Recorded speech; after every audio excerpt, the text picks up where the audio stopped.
Hello बच्चों, आज हम बात करेंगे म्यूजियम स्पेसिमेन नंबर 1 में मिल्लेपोरा नामक एक इनवर्टिब्रेट की। ठीक है, तो मिल्लेपोरा क्या होता है, सबसे पहले उसका क्लासिफिकेशन देख लेते हैं। फाइलम है इसका शिलेंट्रेटा। शिलेंट्रेटा में जो COEL सील जो शब्द है, इसका मतलब होता है केविटी, और टेरेटा मतलब होता है पाया जाना। तो वे एनिमल जिसके बॉडी के अंदर पूरा केविटी होता है वो फाइलम सिलेंट्रेटा के अंतर्गत रखा जाता है। क्लास है इसका हाइड्रोजोआ। हाइड्रो मतलब होता है पानी या वाटर, जोआ मतलब एनिमल। तो वे एनिमल जो पानी में रहते हैं उनको हाइड्रोजोआ में रखा गया है। अगला है उसका ऑर्डर। ऑर्डर है मिल्लेपोरिना। चूंकि नाम मिल्लेपोरा है तो ऑर्डर का नाम क्या दिया गया, मिल्लेपोरिना। ठीक, तो जीनस इसका क्या है, मिल्लेपोरा। और स्पीसीज की हम बात नहीं कर रहे हैं क्योंकि बहुत सारे प्रकार की स्पीसीज पाई जाएंगी।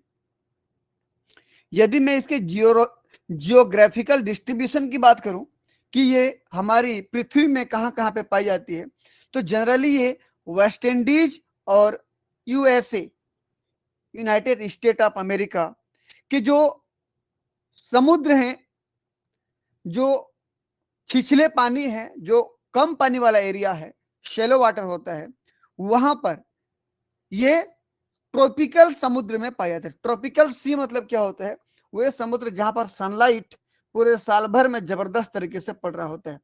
जितना सनलाइट पड़ रहा होता है उतना बरसात भी होता है, उस एरिया को ट्रॉपिकल रीजन कहते हो। तो वेस्ट इंडीज और अमेरिका के ट्रॉपिकल समुद्र के छिछले पानी में ये जनरली पाए जाते हैं। यदि मैं कमेंट्स की बात करूं, क्या इनमें स्पेशलिटी क्या होती है, क्या विशेषता होती है इसकी, तो इसको सबसे पहले हम फायर कोरल के नाम से जानते हैं। तो commonly known as fire coral. Fire coral मतलब एक प्रकार का आग जैसे दिखने वाला कोरल। ठीक, ये देखिए, आपको लग रहा होगा कि ये जो पीले कलर का दिख रहा है ये आग दहक रहा है, ऐसा प्रतीत हो रहा होगा आपको। इसलिए इसको क्या कहते हैं हम लोग, फायर कोरल के नाम से जानते हैं। अगला कॉलोनियल हाइड्रोइड कोरल। कॉलोनियल मतलब क्या होता है, ये कोई एक ऑर्गेनिज्म नहीं है, ये एक मिल्लेपोरा नहीं है, यहां पर कई मिल्लेपोरा आपस में एक कॉलोनी। ठीक, इसलिए उसको कॉलोनियल हाइड्रोइड कोरल कहा जाता है। कॉलोनियल मतलब समूह में पाया जाना, हाइड्रोइड मतलब पानी में, और कोरल तो इस ऑर्गेनिज्म का नाम है। ठीक, तो वे कोरल जो कॉलोनी बना करके पानी में रहते हैं उनको कॉलोनियल हाइड्रोइड कोरल कहते हैं। तीसरी अगर बात करूं मैं, यहां पर बहुत इंपॉर्टेंट चीज ये देखिए कि colony consist of upright leaf like या ब्रांचिंग कैलकेरियस ग्रोथ। इस स्ट्रक्चर की अगर मैं बात करूं तो आपको ये बिल्कुल पत्ती नुमा स्ट्रक्चर बिल्कुल दिख रहा होगा। देखिए कैसे दिखेगा, देखिए तो आप ये समझ लीजिए ऐसा और ये ऐसा, बिल्कुल लीफ लाइक स्ट्रक्चर आपको प्रतीत हो रहा होगा। मैं यहाँ कर रहा हूँ, देखिए तो ऐसे ये ऐसा हो गया, और ये बिल्कुल देखिए पत्ती नुमा स्ट्रक्चर बन गया ऐसे, लीफ लाइक स्ट्रक्चर। ठीक, और अपराइट मतलब सीधा सीधा है, नीचे से ऊपर की तरफ देखो तो पत्ती नुमा संरचना दिख रहा है। अरे ब्रांचिंग भी होता है, जूम कर लेते हैं, देखिए ये देखिए तो कैसे ब्रांच दिख रहा है, यहां से गया, यहां से ब्रांच हुआ, यहां से ब्रांच हुआ, फिर ये आगे गया, यहां से ब्रांच हुआ, ऐसे कई ब्रांचिंग पाए जाते हैं इसमें। कैलकेरियस ग्रोथ मतलब इसके बॉडी के बाहर में कैल्शियम कार्बोनेट का एक कवच पाया जाता है, कठोर होता है बाहरी कवर इसका। ठीक, तो ये कैलकेरियस ग्रोथ कहलाता है। कहां से होता है बिल्कुल बताऊंगा आपको अभी मैं। इसकी लंबाई की बात करूं तो 30 सेंटीमीटर से 60 सेंटीमीटर इसका हाइट होता है, यानी कि यहां से लेकर यहां तक। आपके पास अगर कंपास बॉक्स होगा तो छोटा वाला स्केल होता है वो 15 सेंटीमीटर का होता है, तो उसका 3 गुना कर लीजिए, लगभग लगभग 15 दूनी 30, 15 45, 15 चौं 60, तो 30 से लेकर के 60 सेंटीमीटर तक इसकी ऊंचाई हो सकती है। Skeleton is calcareous secreted by ectoderm, never by perisarc. क्या बोल रहा है, इनमें जो कैल्शियम कार्बोनेट की कवच पाई जाती है वो एक्टोडर्म के द्वारा बनाया जाता है, पेरिसार्क के द्वारा नहीं बनाया जाता। अब वो क्या होता है भाई, तो आप ये समझ लीजिए कि मैं अभी जो जूम कर रहा हूं ध्यान से देखिएगा, मैं बोल रहा हूं इतना स्ट्रक्चर को मैं कट कर रहा हूं, काट के आपको दिखा रहा हूं कि कैसे दिख रहा होगा। ये देखिए वो छोटा सा स्ट्रक्चर को मैं कट किया हूं आपको दिख रहा है ये। अगर आप यहां पर देखना चाहेंगे तो आप ऐसे कर सकते हैं, देखिए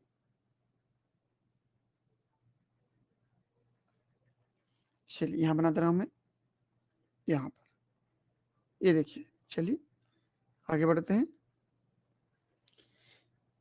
ये देखिए हमारे पास मिल्लेपोरा है। इस मिल्लेपोरा के मैं इतने स्ट्रक्चर की बात कर रहा हूं, केवल इतने की। इतना को मैं कट किया हूं, समझ लीजिए, इतना स्ट्रक्चर को जूम कर दे रहा हूं, देखिएगा इतना स्ट्रक्चर कट किया हूं और उसके अंदर तक के संरचना को दिखाने का प्रयास कर रहा हूं। तो आपको ये दिख रहा है,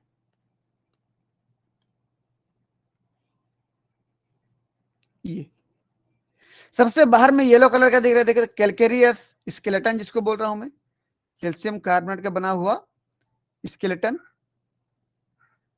ये ठीक, उसके बाद जो लेयर दिखता है पेरिसार्क कहलाता है। क्या कहलाता है जी? पेरिसार्क। यहां पर ध्यान देने वाली बात यह है कि ये जो पेरिसार्क होता है वो डेड लेयर होता है। ठीक, ये डेड लेयर है, ये पेरिसार्क बाहर का लेयर। ठीक, उसके बाद जो दिख रहा है ना वो सिनोसार्क कहलाता है। क्या कहलाता है? ये सिनोसार्क। लेकिन सिनोसार्क के 3 लेयर होती हैं, देख लीजिए। ये पूरा इतना सिनोसार्क है। इसमें बाहरी लेयर आउटर एपिडर्मिस, अंदर की तरफ इनर गैस्ट्रोडर्मिस और बीच में मिजोग्लिया। फिर बोल रहा हूं, रिपीट कर रहा हूं, आउटर एपिडर्मिस, इनर गैस्ट्रोडर्मिस, बीच में मिजोग्लिया। इन तीनों में से जो आउटर एपिडर्मिस है ना, यहीं से कैल्शियम कार्बोनेट निकलता है, यहीं से कैल्शियम कार्बोनेट निकलता है और कवच बनाता है। ठीक, देख सकते हैं आप, ये देखिए यहीं से कैल्शियम कार्बोनेट ऐसे निकला एपिडर्मिस से, यानी कि एक्टोडर्म से, यहां से निकला और ये कैल्शियम कार्बोनेट का एक कवच बनाता है बाहर की तरफ, स्केलेटन जिसको कहते हो आप। और सबसे अंदर में जो खाली कैविटी दिख रहा है जहां पर भोजन सप्लाई किया जाता है उसको बोलते हैं गैस्ट्रोवेस्कुलर कैविटी। क्या कहते हैं जी इसको हम लोग? Gastrovascular cavity. ये ठीक। तो चलिए अब मैं यहां पर रिपीट कर रहा हूं कि ये कैलकेरियस स्केलेटन को किसने बनाया? तो एपिडर्मिस ने बनाया, पेरिसार्क ने नहीं बनाया। पेरिसार्क खुद डेड लेयर होता है, ये जीवित नहीं होता ये। जबकि ये एपिडर्मिस बोलो या एक्टोडर्म, ये जीवित होता है। तो यहीं से बनता है कैल्शियम कार्बोनेट, यहीं से कैल्शियम कार्बोनेट को रिलीज किया जाता है तो बाहर में एक लेयर बनता है, उसी को बोलते हो आप क्या? Calcareous skeleton. ठीक है, चलिए भाई देखिए, तो skeleton is calcareous secreted by ectoderm. Ectoderm कहने का मतलब यहां पर क्या हो गया? आउटर एपिडर्मिस यहां से निकलता है, पेरिसार्क से नहीं निकलता, क्योंकि पेरिसार्क कैसा होता है? डेड लेयर है ये। ठीक, चलिए अगला एक डायग्राम ध्यान से देखिए, ये रियल डायग्राम है, ये रियल स्पेसिमेन है।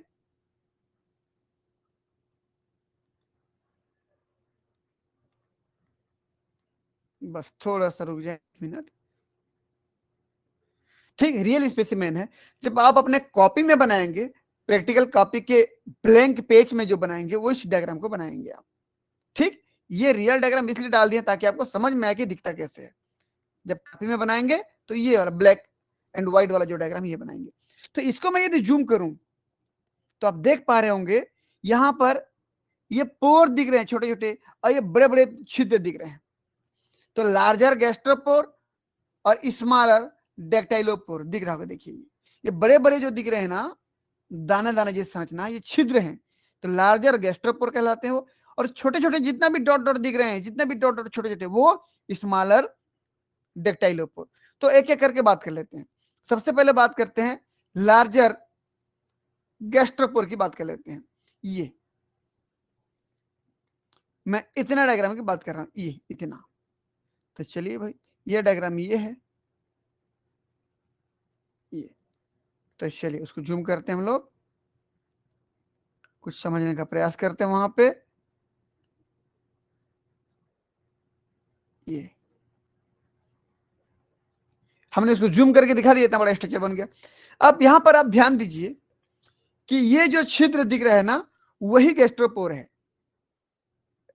ये जो काला दिख रहा है यही गैस्ट्रोपोर है। इस गैस्ट्रोपोर में ना कुछ स्ट्रक्चर पाया जाता है, ठीक, जो कि न्यूट्रिटिव फंक्शन करता है। इसमें कुछ टेंटकल भी पाया जाता है, कुछ स्ट्रक्चर दिख रहा है आपको, देखिए ये जो स्ट्रक्चर दिख रहा है ना, ये स्ट्रक्चर में यहां पर देखिए शुरू में माउथ पाया जा रहा है, ये माउथ कहलाएगा, इसका मुंह कहलाएगा, ठीक, और ये टेंटकल है। माउथ और टेंटकल दोनों होगा, और ये इकट्ठा क्या कहलाता है एक साथ, ये कहलाता है गैस्ट्रोजोइड्स। गैस्ट्रोजोइड्स, ठीक। और गैस्ट्रोजोइड्स का काम क्या है बोलने पर, गैस्ट्रो यानी कि गैस्ट्रो का मतलब होता है स्टमक, यानी कि डाइजेस्टिव सिस्टम से रिलेटेड है। तो गैस्ट्रो मतलब क्या हो गया, ये न्यूट्रिटिव फंक्शन करेगा, न्यूट्रिशन करवाएगा, न्यूट्रिशन, ठीक। तो देख लीजिए दूसरा क्या देखिए, तो हमारे पास यहां पर जो स्मॉलर डेक्टाइलोपोर की बात कर रहे हैं हम लोग, यहां पर देखिए स्मॉलर डेक्टाइलोपोर जो दिख रहा है ये, इसको मैं यदि जूम करूं तो आपको डायग्राम ये दिखेगा, ये, चलिए जरा इसकी बात कर लेते हैं हम लोग। ये जूम करके दिखा रहे हैं, तो ये वो छिद्र है डेक्टाइलोपोर, यहां पर भी टेंटेकल है, देखिए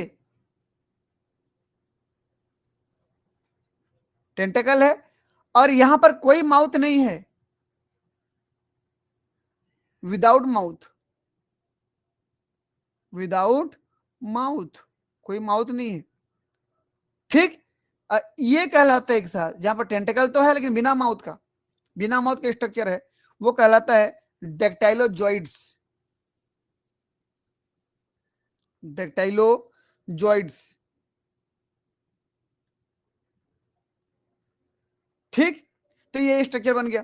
तो डेक्टाइलोजॉइड्स का रोल क्या है, इसका काम है प्रोटेक्टिव फंक्शन करना। प्रोटेक्टिव फंक्शन मतलब प्रोटेक्टिव फंक्शन, आप ये समझ लीजिए, यहां पर जो ये टेंटेकल दिख रहे हैं आपको, ये जो टेंटेकल दिख रहे हैं, ये टेंटेकल उंगली नुमा स्ट्रक्चर, ये संवेदनाओं को ग्रहण करते हैं चारों तरफ से, और इस ऑर्गेनिज्म को एहसास दिलाते हैं कि यहाँ के आसपास का वातावरण उसके लायक है कि नहीं है, और इस टेंटेकल से भोजन को पकड़ा भी जाता है, ठीक, भोजन को कैच कर लेते हैं, उंगली जैसे दिख रहा है, भोजन को पकड़ लेते हैं, और किसके पास छोड़ देते हैं, गैस्ट्रोपोर के पास छोड़ देते हैं, ताकि गैस्ट्रोजोइड उसको अपने मुंह से लेकर के अंदर ले जाए और उसको पचा ले अंदर जाके। तो एक तो हमारे पास हो गया, एक तो हमारे पास हो गया डेक्टाइलोजोइड्स, दूसरा हो गया गैस्ट्रोजोइड।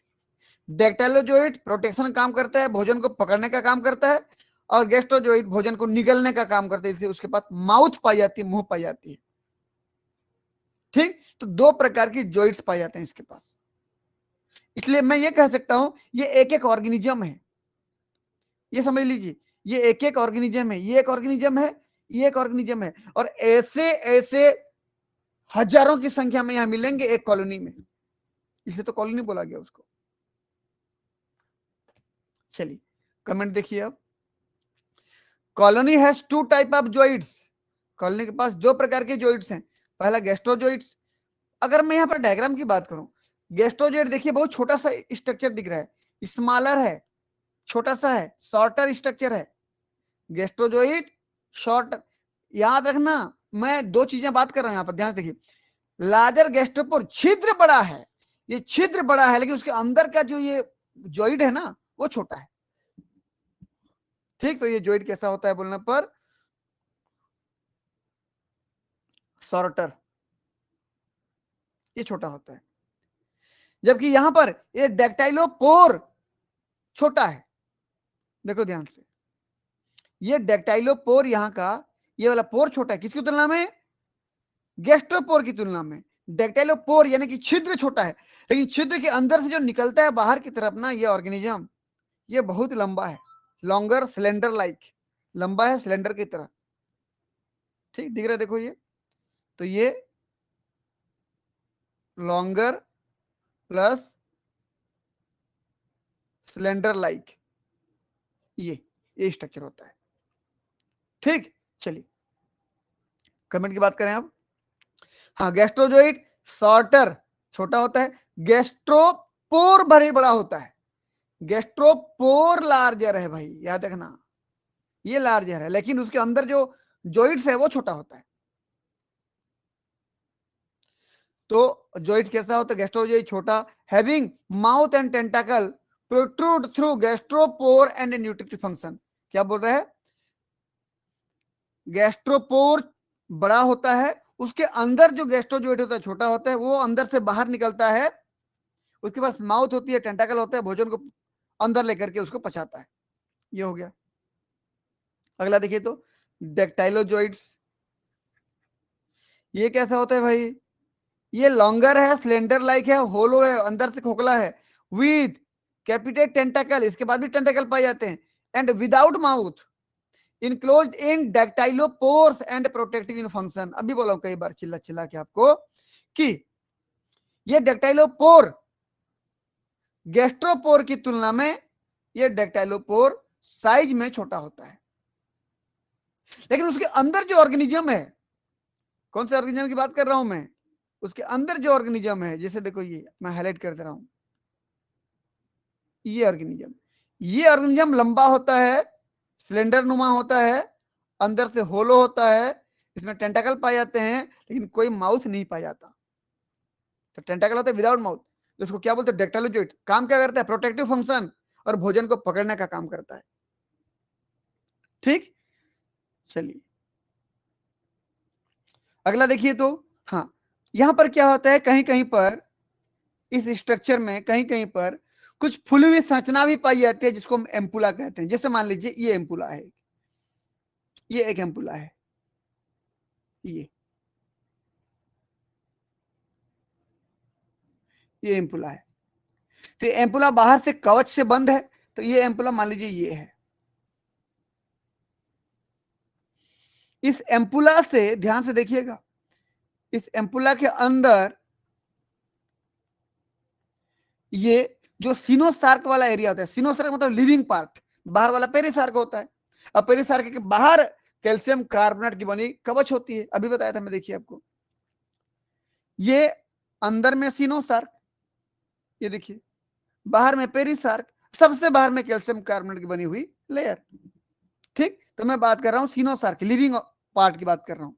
पेरिसार्क हमेशा डेड होता है, याद रखना, पेरिसार्क क्या होता है, डेड, और सिनोसार्क लिविंग होता है। ठीक, और कैल्शियम कार्बोनेट भी डेड होगा। ठीक, चलिए यहां पर डायग्राम में देखिए, तो ये सिनोसार्क था,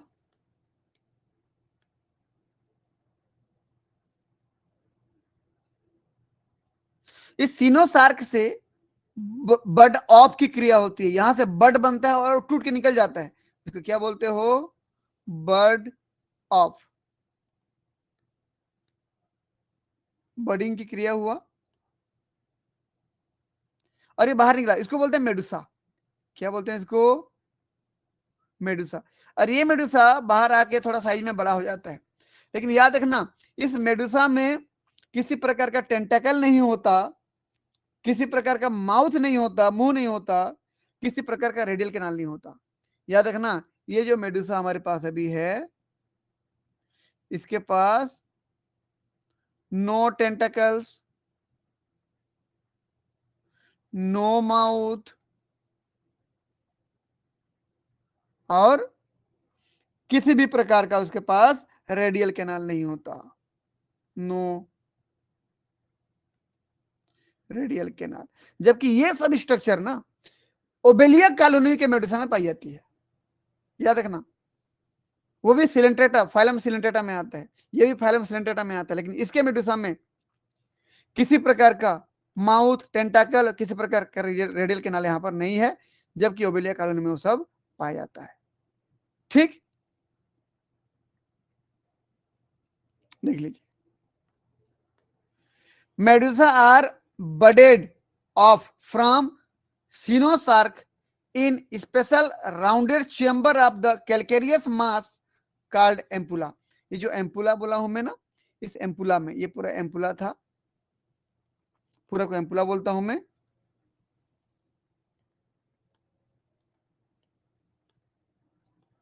ये देखिए, ये पूरा कैल्शियम कार्बोनेट का कवच था बाहर में, फिर उसके अंदर पेरिसार्क, फिर उसके अंदर सिनोसार्क। तो ये पूरा फुला हुआ स्ट्रक्चर क्या कहलाता था? एम्पुला। इस एम्पुला से, एम्पुला के सिनोसार्क से बड ऑफ होकर के मेडुसा निकलता है, जिसके पास ना तो माउथ होता है, ना ही टेंटाकल होता है, ना ही रेडियल कैनाल पाई जाती है। ठीक, medusa have no mouth, no tentacle and no radial canal and are short lived, और इसकी जीवन बहुत छोटी होती है। Dried colony form irregular mass. Dried colony मतलब इसकी जो ऑर्गेनिज्म है, जिसके अंदर बहुत सारे जॉइंट्स पाए जाते हैं, गैस्ट्रोजॉइट, डेक्टाइलोजॉइट्स, इनका जो स्ट्रक्चर होता है ना, वो इरेगुलर है। आप ये मत सोचना कि सभी मिल्लेपोरा का स्ट्रक्चर एग्जैक्ट इसी से मैच करता होगा, बिल्कुल नहीं, सबका अलग अलग है ना, अलग अलग ब्रांचेस होंगी, सब में अलग अलग दिखेंगे। ठीक, तो यहां पर ध्यान देने वाली बात यह थी कि इसके शरीर पर दो छिद्र थे, एक बड़ी छिद्र को लार्जर गैस्ट्रोपोर कहते हैं, छोटी छिद्र को स्मॉलर डेक्टाइलोपोर। बड़ी छिद्र के अंदर छोटा जॉइंट्स निकलेगा, स्मॉलर जॉइंट, और स्मॉल डेक्टाइलोपोर के अंदर बड़ा सा एनिमल निकलेगा, जिसको बोलते हो आप डेक्टाइलोजॉइट्स। समझ में, डेक्टाइलोजॉइट्स का काम है प्रोटेक्शन करना, भोजन को पकड़ना, जबकि छोटा सा गैस्ट्रोजॉइट का काम है भोजन को अंदर निगलना और पाचन की क्रिया को करना। ठीक, इसीलिए गैस्ट्रोजॉइट के पास टेंटाकल और माउथ दोनों होंगे, जबकि डेक्टाइलोजॉइट के पास टेंटाकल तो होगा लेकिन माउथ नहीं होगा।